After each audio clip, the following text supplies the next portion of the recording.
షురూ. సుప్రీంకోర్టు అన్నా హైకోర్టు అన్నా చాలా గౌరవం ఉందన్నారు, చాలా సంతోషం. ఎందుకంటే సుప్రీంకోర్టు మన తీర్పిచ్చింది సార్. 10 మంది ఎమ్మెల్యేలు ఎవరైతే పార్టీ మారారో వారిది కూడా మరి స్పీకర్ గారి పరిధిలో ఉంది. వారి విషయంలో కూడా స్పీకర్ గారు నిర్ణయం తీసుకుంటారని మేము ఆశిస్తాం. అట్లాగే సార్ వారు అన్నారు సార్ మేము ధర్నా చేశాము ఢిల్లీలో అన్నారు, మేము రాలేదు అన్నారు.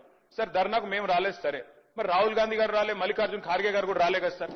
అంటే వాళ్ళు కూడా ఇది ధర్నా కాదు డ్రామా అనుకున్నారా సార్? ఎందుకు రాలేదు సార్? మరి కోరుతా ఉన్నాం సార్, ప్రధానమంత్రి గారు అపాయింట్మెంట్ ఇస్తలేరు, ఇక్కడ ఉన్న ఎమ్మెల్యే గారు ఇప్పియాలంటారు. ప్రధానమంత్రి గారి అపాయింట్మెంట్ ఎమ్మెల్యే గారు ఇప్పిస్తారా సార్? ఎక్కడైనా దేశంలో ఇది మాకు తెలియదా? ఇప్పుడు మొదలైంది ఆట. ముఖ్యమంత్రి కార్యాలయం నుంచి అడిగితే ఇస్తారు. 52 సార్లు ఢిల్లీకి పోయినారు ముఖ్యమంత్రి గారు, 52 సార్లు పోయినారు. 20 నెలల రికార్డు సార్ ఇది.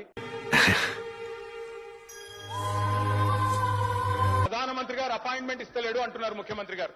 ఎందుకు ఇస్తలేడు సార్ అపాయింట్మెంట్? ముఖ్యమంత్రి గారు స్వయంగా చెప్తున్నారు బహిరంగ వేదికల మీద, ఢిల్లీలో అపాయింట్మెంట్లు ఇస్తలేరు, ఇస్తే చెప్పులు ఎత్తుకపోతారేమో అని చూస్తున్నారు అంటున్నారు.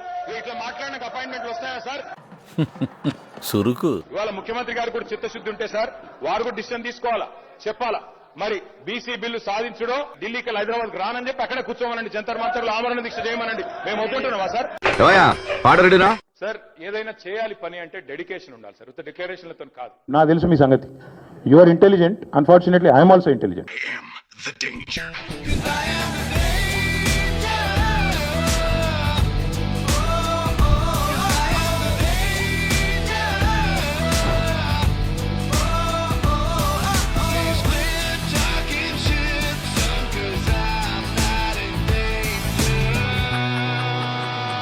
All you mobsters.